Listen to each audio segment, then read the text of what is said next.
mewujudkan apa yang kita sudah harapkan dan masyarakat Indonesia nantikan, karena cuma 6 kali aja kita menjadi runner up kan. Insya Allah lah semua kita bisa mendapatkan trofi dengan pelatih yang bagus.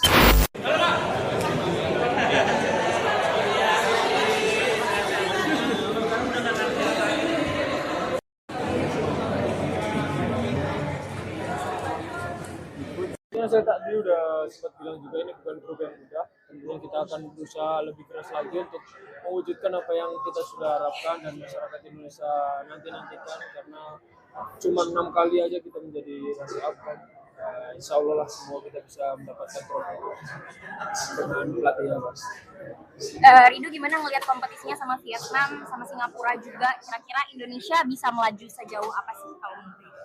Harus sampai final dan harus juara insya Allah. Kalau Ridho sendiri ngelihat kira-kira nanti di ASEAN Cup kan kemungkinan, mengingat ini bukan agenda FIFA, kemungkinan Indonesia nggak bakal bisa memanggil pemain-pemain abroad. Kalau menurut Ridho dengan pemain-pemain lokal yang ada saat ini, dengan komposisinya sekarang, kira-kira gimana nanti tampil?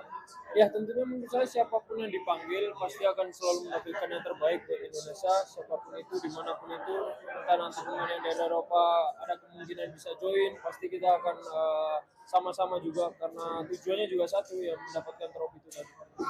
Bro, waktu kemarin Coach John kemarin kamu sempat disinggung dan sempat dipuji sama Coach John. Katanya kamu bisa diharapkan bisa ke next level. Gimana?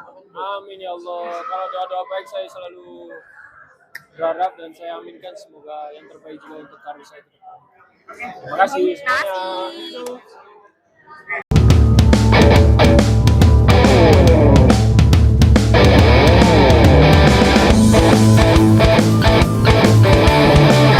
Timnas Indonesia akan memasuki era kepelatihan baru di bawah komando John Hartman. Hartman berkomitmen akan tinggal di Indonesia selama ia melatih skuad Garuda. Datangnya Hartman memberi angin segar bagi para pemain yang berkompetisi di liga domestik. Mantan pelatih timnas Kanada itu berkomitmen menjadikan kompetisi lokal sebagai muara untuk memperkuat skuad Garuda. You know, I think having a commitment to the domestic league here, that's the foundation for our future.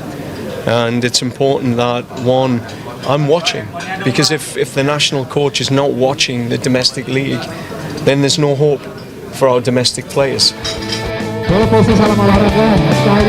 Hartman sendiri mengaku sudah memantau beberapa pemain lokal di Super League. Tidak hanya itu, perhatian Hartman juga mengarah kepada para pemain muda di berbagai klub daerah. Dengan pendekatan yang dilakukan Hartman, timnas diharapkan tumbuh sejalan dengan kualitas liga domestik. Dari Jakarta, Tim Liputan iNews melaporkan.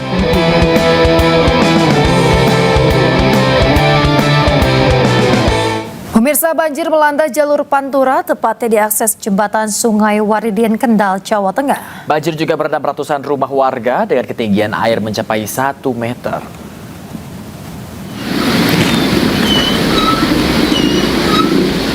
Banjir menerjang jalan Pantura, tepatnya di atas jembatan Sungai Waridin, Kendal, Jawa Tengah. Air sungai meluap hingga menutup jembatan, mengakibatkan kemacetan panjang. Sejumlah kendaraan roda 2 yang mencoba melintas harus dipandu warga dan petugas agar tak terperosok. Selain itu, luapan air juga menggenangi permukiman warga. Ratusan rumah di 2 kecamatan, yakni Kaliwungu dan Brangsong, terendam air hingga ketinggian 1 meter.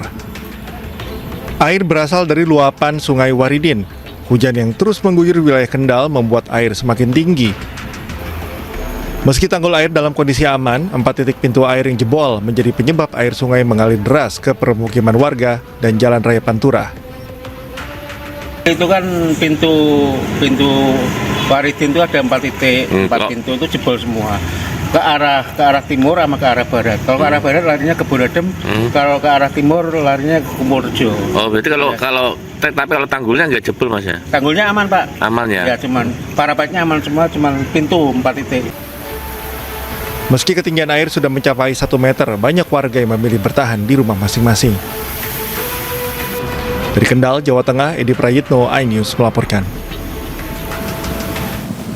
Cuaca ekstrim di wilayah Buleleng, Bali menyebabkan terjadinya banjir dan menggenangi sekolah. Bahkan arus sungai yang sangat deras menyebabkan tembok pembatas dengan sungai roboh.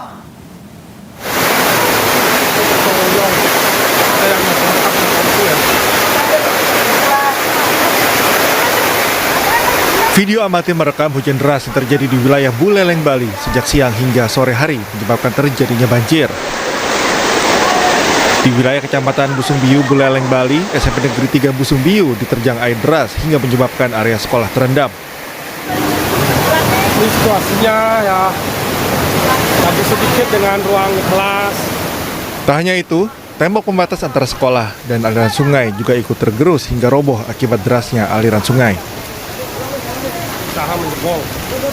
Kejadian ini menyebabkan jalan di Batu Megang, Desa Puncak Sari, Kecamatan Busungbiu juga terputus. Diputus jalannya ke Jalan Batu Megang, Ton. Cuaca ekstrim menyebabkan terjadinya tanah longsor di wilayah ini hingga menyebabkan arus lalu lintas jalur Buleleng Pupuan lumpuh karena material longsor menutupi seluruh badan jalan. Dari Buleleng, Bali, Pande, iNews melaporkan.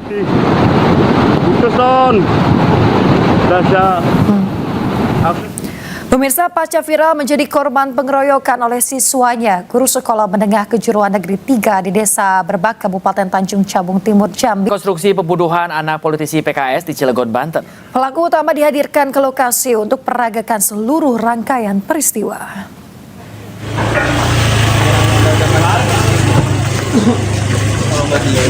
Silakan.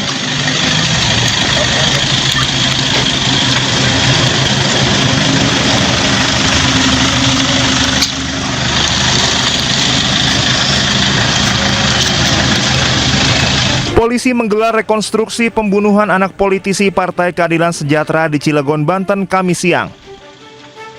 Dalam rekonstruksi tersebut, pelaku utama dihadirkan langsung ke tempat kejadian perkara di perumahan BBS 3, Kelurahan Ciwaduk, Kota Cilegon, Banten. Sejak pagi, polisi telah melakukan sterilisasi lokasi rumah korban.